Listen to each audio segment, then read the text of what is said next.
Hey, man. All right, mate. Good. I'm Lawrence. Nice to meet you, man. Thank you so much for your time. Right, man. You know, when we go through this, I think I'm a proper muppet when I think back. When you hear this stuff back, you're thinking, I can't believe I'm here today. Really? Yeah. Because there's stories of you playing drunk as well. I was in a weird place at that point. I was drinking loads. Like, I was going Asda and buying the Jack Daniels and Coke in a can. Had about 10 of them a day, easy. I don't really like speaking about that incident in terms of what happened and that, because I think that's somebody else's kid, so I don't want to kind of glorify it. But I lost my head and I went steaming in there. Buried my dad on the Friday and got sentenced on the Monday. Mr. Troy Deeney, thanks for coming, mate. It's good to have you. Appreciate it. First guest. Mr. Cojones, as I've nicknamed him. To be honest, mate, I don't really do football interviews a lot because I feel like it's like getting blood from a stone. Yeah. Sometimes because you know what they're really feeling, but they're so scared to come out and say things. And a while ago, you showed that you weren't scared, and I was like, finally. What was the reaction like when you first said that statement and just started speaking your mind more? 50-50. You get some Arsenal fans obviously go, oh yeah, that's what we've been saying for ages. Then you get the other guys like, how dare you speak about Arsenal? It's like, probably more qualified than most people to speak about them. Well, you play next door, we're in the same environment, and I kind of know a lot about football. Not big in myself football. I've played from more or less all the leagues, and I know what it takes to get to that level. Granted, I've not been at the elite level, but I grew up watching Arsenal, your Newcastles, big clubs that had 4, 5, 6 proper players in there. And I just felt when we played Arsenal on that day, I didn't feel they had enough leaders on the pitch. That was it. I said my opinion, and it's gone into whatever. But it's actually helped Watford out because we've now got a rivalry with Arsenal. When we played there the other week, obviously I missed the penalty and got loads of stick, which was actually good fun. I actually enjoyed it. If you look at where we was with Watford when I joined 7 years ago, we was 15th in the Championship. Fast forward 7 years, and where Arsenal were 7 years to where they are now, they're now competing with Watford. Obviously my words have escalated it a little bit, but we've got to this point and I can sit back and go, yeah, I've done all right for myself there. When you went back to Arsenal, because obviously you're out there on the pitch with the defenders, are you having words with them? Are they saying, or was there anything? I spoke to Maitland-Niles, like after I missed the penalty. I just said, like, I'm glad I could bring you out a decent crowd. Because I remember I watched the Wembley game and they lost 3-0 2 weeks before to Man City, and then when the snow come and they had like 10,000 people there, but the next game at home against Watford it's sold out and everyone's giving Troy grief. So I just said I'm glad I could give you a decent crowd for once. You should be getting a cut for that. I feel like it. Yeah, I've made Arsenal season. They've stepped up. So that's the quote that people are going to hear. I've made Arsenal season. Yeah, but it is what it is. Obviously, it's the way football is. If you take yourself too seriously, then you're not going to last in this game. But I'm very much a football fan. Like I'll go and watch Super Sunday in the boozer with my pals, like I imagine you guys do. Just sit down, we watch it, and we have an opinion on football. The worst thing that people forget is the emotions of winning the game is still high. I was on the TV with less than half an hour of winning, and then they go, right, Troy, what do you think of the game? Obviously, my emotions are bouncing around, but I'm still going to give you my opinion. If I had been an hour later and I calmed down, I probably would have said the same thing, but just in a different tone. One thing you talk about is characters, leaders, people who stand up and be counted. When Newcastle were actually getting linked with you a while ago, and I said, I'm happy with that because that's what we're lacking as well. Yeah. Have you always thought of yourself as that kind of a guy, or have you grown into that person as your career has developed? Nah, I've definitely grown into it. Funny enough, as a kid I was very shy. Just wanted to be friends with, more of a class clown, try and make everybody else laugh to fit in, because I was kind of awkward as a kid. From a kid though, you're always sort of told you are, when you're like that as a kid, you'll be like that as an adult. If you're shy as a kid, you'll be like that as an adult. What do you think it was that changed for you? Was there a turning point? I got into a bit of a ruckus as a kid. I broke my arm. Basically someone kicked me off a shed. I was very I never hit anyone, never had a fight or anything like that, and it was very much like someone's hit me. But I could have died basically if I'd have landed. If I didn't put my arm like that, I would have hit my head off the wall and died.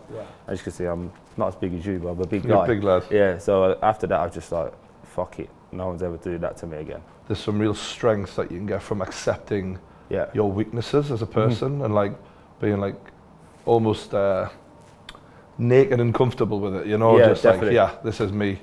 deal with it. I'm happy with it. Yeah. Do you know If you don't like it, you don't like it. But I've noticed it over the last couple of years. More social media now.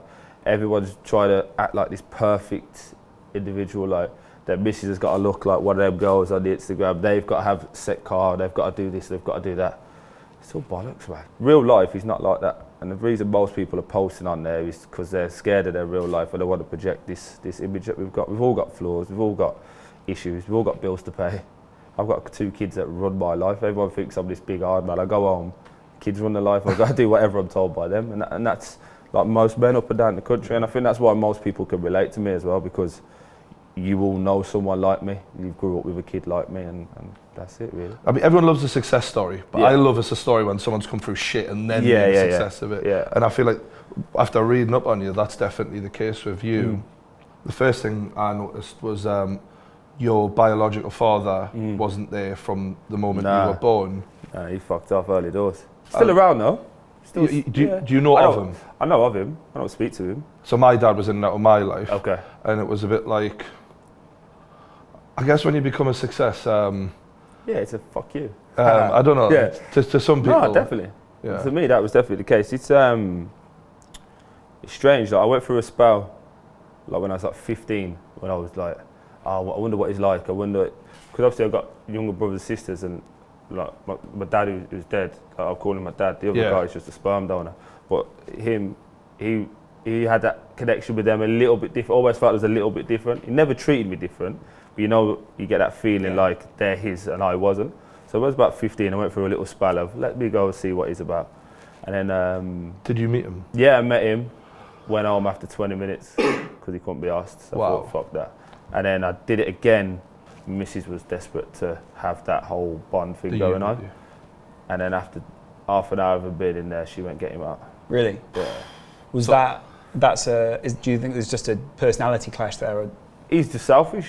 Right. You know, and I don't blame him for that. He's what it is. He's an old school black man. He does what he does. Crack on. But yeah, don't come into my life. And every time I've been successful, I've been very much in my mind like, there's another tick. Right. And there's another tick. And also a tick on for your dad who'd actually did the job.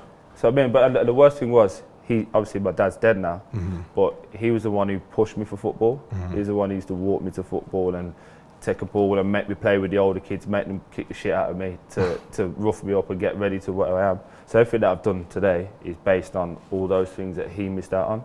So I never knew any different. But then when I was burying my dad, and obviously you have to do the eulogy, you go through and people keep telling me all the stories of like what happened when we were younger, what he did and that, and you think, fuck me, that's tough. Because I don't think I could take on somebody else's kid. I think I'd find it very difficult. But for him to do that and then treat me as his own and make sure everyone called me his son, it was massive. I was really respecting men who do that. Like. Yeah. It's that biological side, isn't it? There is something that's something different there. Yeah, there is, definitely. There is. But as like I said, my dad made sure I never missed out on anything. But my dad was a bit of a ruffian as well. So he was locked up a lot of times as well. So you'd always have that gap.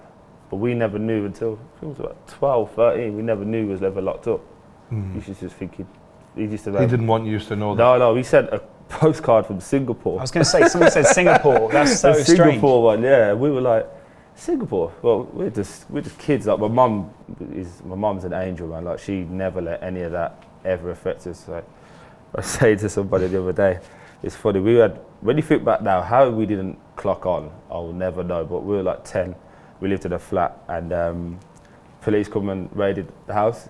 Drove my dad out, and my dad's scuffling with police or whatever, and they come through the bedroom door. It's like 5 in the morning, so we've shut up.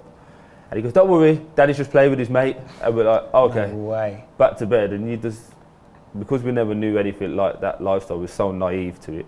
He got locked up. Come back about 3 months later. We just told he went to Glastonbury. What were you like as a kid? I know you said you were shy, but in the classroom, I was a Class man. Did you feel like the ability to absorb information was there and you were just frustrated, or what? School just used to piss me off because all the answers are in the book, and obviously when you go to secondary school it was like who's the funniest, who's the fastest, who plays for the football team. So you do all them things, and then obviously girls get involved, don't they? And you want to show off to the girls and that. So You were a little bit of a show off when you were a kid? I'm still a show off now. Yeah. Yeah. If you ask my missus on that, I'm a show off now. There's an element of me that is humble, but there's definitely a part of me that I've had fuck all. So now I want to show you how well I've done. Yeah. I'm a massive contradiction. That's what I am, a walking I contradiction. can't understand that though, because it's like... You don't say. No, because it's like... I'm not saying I'm better than you at all. I'm Never. saying I fucking worked hard for this, so this is what That's I've more got. pride though, isn't it? Than Yeah, element, to me, yeah. But sure, there is a feeling, I guess, if you're in a flash car and you're like, fucking music's on. Yeah. You still strike me as a Midlands man. Do you know Still what I live mean? in the Midlands, that's why. Yeah, exactly. Yeah. Still live in Solihull. I Yeah. split my life into three. I'm Troy Deeney, and Daddy. That's it. That's who I am. When I break it down, Daddy's just kids get what they want. I'm a little bit old school. Still got to do chores. Still got to earn their right for the iPad and that kind of thing. Troy Deeney is the footballer. Like, depends what day of the week you run into him. Troy is just the mommy's boy that likes a beer with the lads, but likes to have, everything has to be fun. I don't like doing things just because I like to enjoy myself. Like, my dad died at a very young age, so I think, fuck it, just may as well enjoy it now. When you first found out that you were going to be a dad, were you shitting yourself? What were you, 19? You've just got onto another story, yeah. I was at Walsall. Really? And it was the day we played Nottingham Forest away reserves. And I was meant to pick up the boys in my mum's car. And my missus goes, you need to come round to mine. So when I did that, and she was like, pulled this pregnancy test out. And I was like, fuck. Like, I was on like £80 a week. I was like, what are we going to do? How are we doing this? And she's like, I don't know, I'll go and tell your mum. And I was like, don't fucking tell my mum. Let me work this out. And I went and played the game, Notts Forest away, lost 7-3. Come back and had to tell my mum that we've, oh, by the way, there's your car keys. Oh, yeah, and got a little one on the way. How did she react? Mum was good, because my mum had me at 17. Right. So she was good. She's like, okay, this is what we need to do. Not like her son, but just like as an adult now, shit's getting serious now. And you make sure, the word she said, make sure that girl don't want for nothing. Right. And that's it. Did that put a fire under you in football? Massively. Because it seems when we're doing a bit of research that it was, I don't know, you weren't focused, and then all of a sudden it did seem to click a little bit. Yeah, that kick-started me at Walsall because it had to work. Like, I had nothing. There's always been something that's triggered it, whether it be going to jail, whether it be my dad died. There's always been something that's got me. When I'm just going that way, someone goes, Nana, get back on this path. And yeah, don't get me wrong, I was still going out with the lads and having a drink and that, but Sunday morning I'll be the first one up and in the gym and making sure everything was ready, and blessing in disguise, really. Blessing in disguise. Because there's stories of you playing drunk as well. Did you love the booze and that? Were you a pisshead and that? I'll be honest, I'm not a pisshead. I've got like a compulsive thought, so if I can't have one, I have like 10. So a night out becomes a proper night out? Yeah. Even like just, we'll go out for something to eat, I'll have 4. I chug them down as quick as I can. So I'm like, that's my limit. Do you ever worry about like the papers being waiting outside going, oh, Troy Deeney spotted? No, because I post it myself. Yeah. Right. So I just jump in front of it. Like, I don't ever admit, like, I go Chelmsford Town where I started playing football. I go back there every Saturday after every game, win, lose or draw. Go back and watch the late game, have a few beers with the lads. But my kids can run around free. No one bothers them. No one gives a shit that I play football. It's just Troy, who we've known since he was 15. He's coming here, having a few beers, and then I go home. It's all a bit of process to get to this point. It's like your apprenticeship, isn't it? Yeah, and I did like I think it was like 3-4 months at Walsall without getting paid. And again, goes back to my mum. She was like, "You've got an opportunity," and all they were giving me was a train ticket to get in. And I was like, "Mum, I ain't got a pot to piss in." And she's like, "Don't worry, just do it." And my missus, she was working as a hairdresser at the time, so she was buying, every time we went out for food, she was buying food. And they were both like, just do it, just keep going, just keep going. And there was times when I thought, my pals are running around with like 600-700 quid in their pocket, and I'm literally borrowing t-shirts to go out for nights out. They're like, they both just went, do it, do it, do it. And now I'm here today. That must feel still quite awkward situation though, when you're out and there's other guys looking at you like, why is she paying for dinner? Do you know what I mean? Yeah, definitely. And it's even that whole manly thing. Yeah. I'm probably the last of the old school. Like, women don't pay for your food. That's just just don't happen. You don't go on date nights and the missus pays. That's just how I am. I know we live in a new society where everyone's equal and all that. You make some women pay 100%. But that's just the way I was raised. That, you know, the men are the providers, and that's just how it was. But you had a different approach because you had a trial for Villa as well, didn't you, at one point? Yeah, 15. 15, and you didn't attend. You know, when we go through this, I think I'm a proper muppet when I think back. When you hear this stuff back, you're thinking, I can't believe I'm here today. Really? Yeah, because how many people would sack off Villa, Aston Villa, a massive club. Especially then as well. Yeah, even now to an extent. But in the Midlands, they're the biggest club. Then you've got, like, my brother was already playing there. They offered me a 4-day trial because our Sunday league team was the Dogs at that point. And there's like 4 of us went, and I just turned up one day at the end, just because Why though? Because they give you like the program.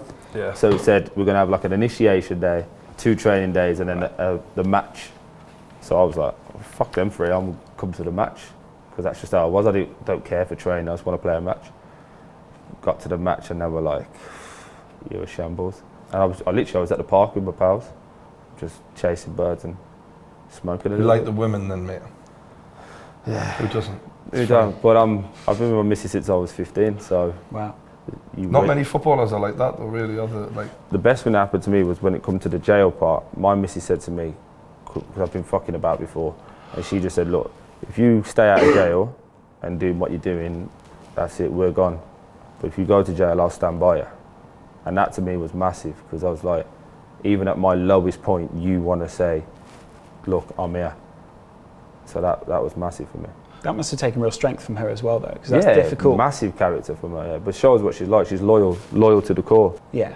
Did you ever feel an element of, and Prime, but did you ever feel like an element of guilt of what you did put her through? Definitely. I still do that to this day. I still make normal bloke mistakes and normal bloke decisions sometimes, yeah. one thing that you have brought up, which I am interested in, is you seem to feel like the going to prison was the making of you. It was a turning point in you sorting your shit out. Yeah. But what sort of happened to make that all come about? If you're going back to the start of it, it was like February time. Uh-huh. And my dad never used to call me for things. He'd always just drop a text, but he called me, and then I think I was at training. Yeah, I was at training. And he called me again, and I thought, oh fuck, he's called me twice. So I phoned him, and he's like, can you just come and get me? So I went and got him.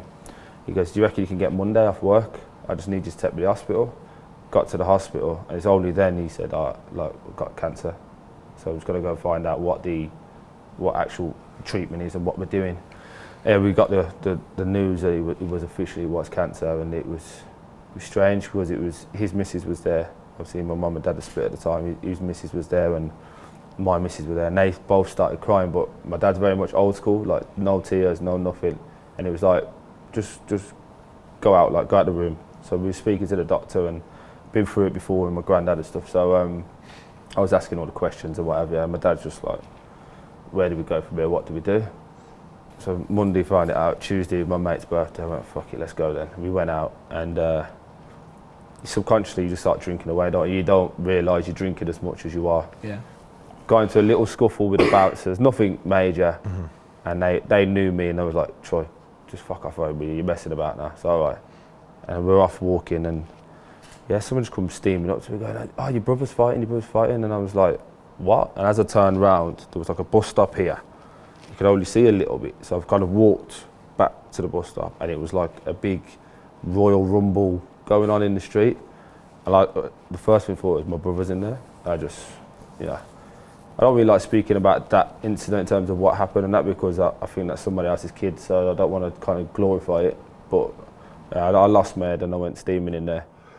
Yeah, got arrested on the night and admitted to it straight away, so guilty, and let's see how we go from there. And then what was the process after that? Because sometimes it's quite drawn out, isn't it? It must feel quite long. Yeah, it was 2 months. It was 2 months. So, but I had to come into work and tell Sean Dyche, which I was proper scared of. I don't know why. I think because he did at the start. He knew the old Troy that was fucking about when I first started at Watford. So I just gained his respect, and then I've got to tell him that I've just fucked it up. So that was a bit of a worry. But then after that, I really started scoring. I went on a run of 9 games scoring. Yeah. And I just never thought anything would happen. It was almost like it just drifted away. Yeah, because I know a lot of my pals have had fights and stuff, and I thought, I'll just get community service, or I'll have to apologise or something. We were supposed to go to court the week he died, but we asked for permission to push it back, because if I'd kind of been told I was going to get sentenced at that point. So I thought I would hate to go and bury my dad, but be chained up to somebody. Yeah. So we requested it, and to be fair, the judge said, yeah, we'll grant you the 2 weeks. So I buried my dad on the Friday and got sentenced on the Monday, and locked up on the Monday. Yeah, basically it's proper old school jail, so it's like Bad Girls, like a big C for Bad Girls. So I'm walking through, and he goes, "Oh, just to let you know, they've all just got the paper, they know who you are." Pushed me through the door, shut the door. I was like, wow. Thank fuck for that. My arse went a little bit, I'm not going to lie. I was thinking, oh shit, didn't know what to expect or what to do. And what was that first week like in particular? Fucking horrible, mate. Horrible. Because I used to be very particular with my food. So like I never ate onions, didn't eat cheese. Or it's like just a weird, like a kid that gets a pizza but picks everything off and then just eats that bit. That was kind of how I used to be. And the first food I had was a bag of onions. I got in there at like 8:30, 9 o'clock at night. So there was, just have that. Had a bag of onions to eat. Didn't have time to process what was going on with my dad, so I've had to like do that later on. So it was like, that's blocked off there. Right. Football, all the outside world, that's there. I've just got to deal with this head-on situation, which was jail. I was in a weird place at that point. I was drinking loads, like I was going Asda and buying the Jack Daniels and Coke in a can. Right. You know, like I was just doing like probably about 10 of them a day, easy.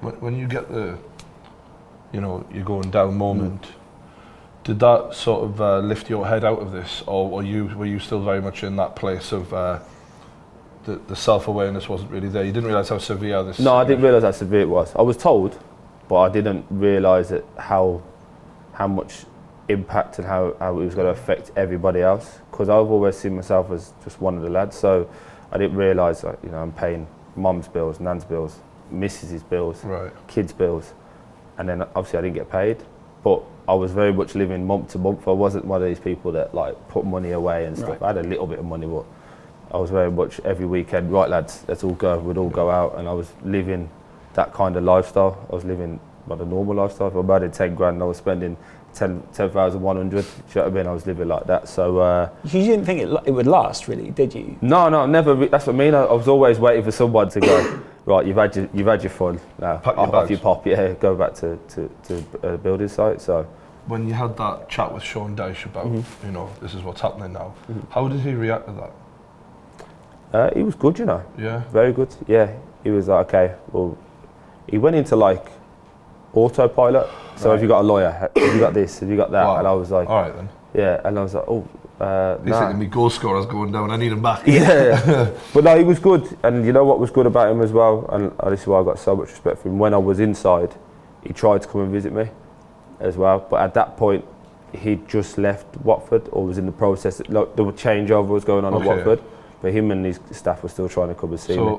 So, is it no surprise to you then that things are going so well at Burnley with him there? No, because he's that good at man management. Right. He can get the best out of you. And not only that, he demands so much. And because he does it, he's there with you every step of the way. So if you're in the gym, he's in the gym with you. If you need to go on long runs in pre-season, he's there with you. He does all these things that make you think, I'll jump in front of a tray for him. Wow. And that's what I think, especially in today's game, it separates him from a lot of the others. Yeah, I think he'll be England manager. That's a big shout. I think that would be interesting. Manager. Yeah, especially for man management, that would be quite a good aspect. He seems to be the guy now, really, the top English guy. So it's his voice. It's just so motivational, isn't it? No, but the thing is, he's actually a very funny guy. Yeah, if you have a conversation with him, he's a very funny guy. But he's got that massive gap of like, I can be funny with you, but also I'm the boss. Yeah. And that's very difficult to get within, especially with a lot of egos that's floating around with all the money that's coming into the Premier League now, to have 25 players going, we're doing it his way, and this is how it's happening. It's very good. So when you did get out of prison, who was it who was in charge? Gianfranco Zola. Really? Yeah. What was it like walking back into that? I was on tag as well.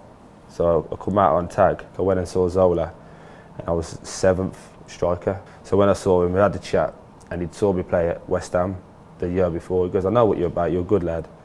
I don't know whether I can trust you. So I'm going to start you at your 7th on the list. And I started laughing. And he goes, what's funny, did I misspeak? I said, no. I said, I won't be 7th for much longer. And it was that arrogance of, like, trust me, I'm going to be back fit. I said, do you look at those other guys, those 6 on the list? Like, I guess I would probably think that's a fucking hit list to me. Yeah, definitely. Was the real rivalry there instantly? Yeah, instantly. And me and Big Chris are still friends, but I was like, well, I don't mean this bad Chris, but he's older, so I would have run more than him. And he's kind of like just trying to tick, what can I do that he can't do? Right. And I'm going to accentuate that every time, even if I'm playing with him or playing against him in the game. So I'm going to go, I'm going to do more. They had a game on the Tuesday against Bristol City at home. Come on for 20 minutes in that, and then I played the following week, started, scored, and then I scored 20 goals that season. 20 goals that season. Wow.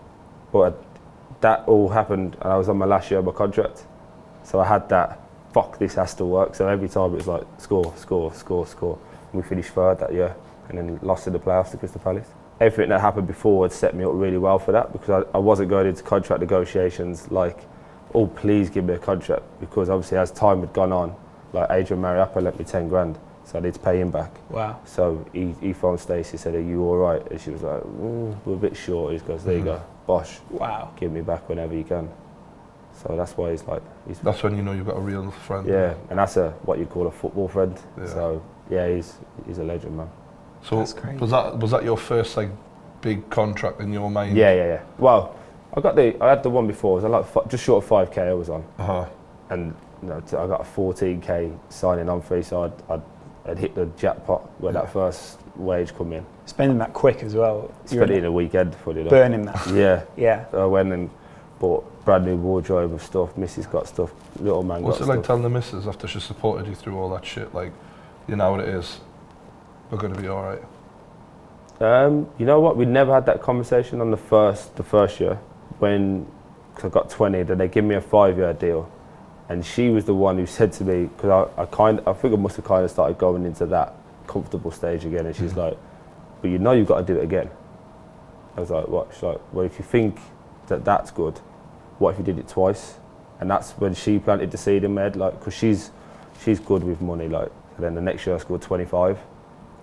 I got a new Was deal. that the promotion, yeah? Nah, that was the year before. Right. So everyone had kind of forgot the jail thing at that point. It was like, I had clubs coming in for me. And and they just... You've proven you can be trusted at that point. Yeah, I was captain at that point. Towards the back end of the season, they made me captain. What was it like when Silva went? Because at the start of the season, people are like, fuck me, this guy, next Arsenal manager. You know, and I was buying into it as well. I was blown away by it. I think Marco was very good. Very, very good. I like what he was doing. I like what he was trying to create. I think some things, well, not clearly, things happened behind the scenes. Yeah, I weren't even playing that much with him. Yeah. So you were injured that a lot. Yeah, but also I don't think I was his style of striker. But the way he was with me, he was always straight to the point, always honest. So I've got nothing but good things, and I think he's a very good manager, a top manager. I just thought his managing up was pretty poor.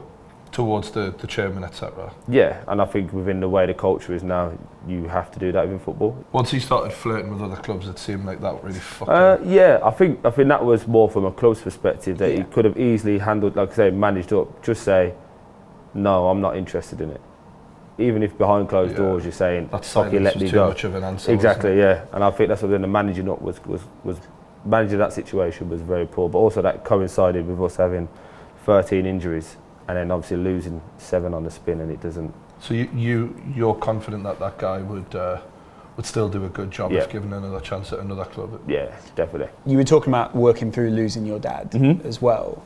How do you? Is that still something you're living with? Yeah, still do that. Yeah, still have bad days. On my wash bag, I got my picture of my dad on one side, on the other side I got my missus and my kids. So when I'm walking to football, like going after a game or whatever, they're with me all the time. Got my kids on both my hands as well. So I try not to punch people now. And that was the whole reason of having it. Like, it sounds really cheesy, but like if you go to catch your fish, you generally look down. The kid's name there. Should I'm covered in all sorts. I'm wondering, because I've lost people before who were close to me, but what point for you is it that you, since we're talking about your dad, that he comes into your mind? Is it good times or the tough Very times? random. Yeah. Very random. Most times it's football related because he had such a big influence on me. If I'm going into work and I'm feeling a bit shit, I'd be like, well, he's grafted with you from the age of 4 to kick a ball, so what you feeling miserable for? And the thing is, what gets to me a lot is he was my Superman. So any issues or he had an answer for everything. Now I'm like the man of the family. So do you compare yourself to that at sometimes? Yeah, sometimes try and live up to that, but also you can never beat your superhero. So I'm always trying to be that, but also at the same time I'm trying to go, I don't know it all, but I'm learning on the job. Same with my kids. I don't know, like my son's going to be 9 in the summer. I don't know how to tell him, come on, you need to do better at school without shouting at him. Because at football, if you're not doing well, you shout it at. You know, and it's all these things where I could probably use my dad to say, right, how would I have this conversation with him? Or how do I have this conversation with my missus? That he would be able to have that chat, and that's what gets to me the most. That's when I get really down. Should we finish on your foundation? Because that's... Please. I think it's some really good work that you and it's your wife as well. We set that up. But it was like a 5-year making of it because we was trying to find an avenue to fit with. So we went down the route of kids in schools. So we're now doing kids with autism and learning difficulties. We've just sponsored a school. Funny enough, here we had the golf day at Grove and a gala dinner afterwards, and we raised just short of £50,000. Wow. And we've put all that back into the school. The best thing about kids is they don't give a fuck who you are. If they don't like you, get out. And that's been the best emotion because they're coming in, and when I'm coming in, they're not going, oh, Troy Deeney's coming. Oh, Troy's here. They know me by a first name basis, and they've seen me regularly enough now to know that I'm not just here for let's bring all the cameras in, have a quick picture and fuck off out of there. You know, we've been there for a year, and it's what I get from it and what my wife gets from it is massive. Yeah. Well, credit to you, mate. You should be proud of yourself. I think if your dad was here now, I'm sure he would be as well. Trying to make me cry on camera, you bastard. It's been an absolute pleasure, mate, Troy. Thank you very much. Real really man. Appreciate it. Thank you. Cheers, man. Thanks a lot. Yeah. We will put the link in the description below for you to check out more about Troy's foundation as well. Thank you. And thanks for watching. Hit the like button, and we'll see you later. Sorted. That's great. Really appreciate your Nice time. You nearly got me going there, big man. Thank you. Nice really one, appreciate mate. that. Thank you for your time.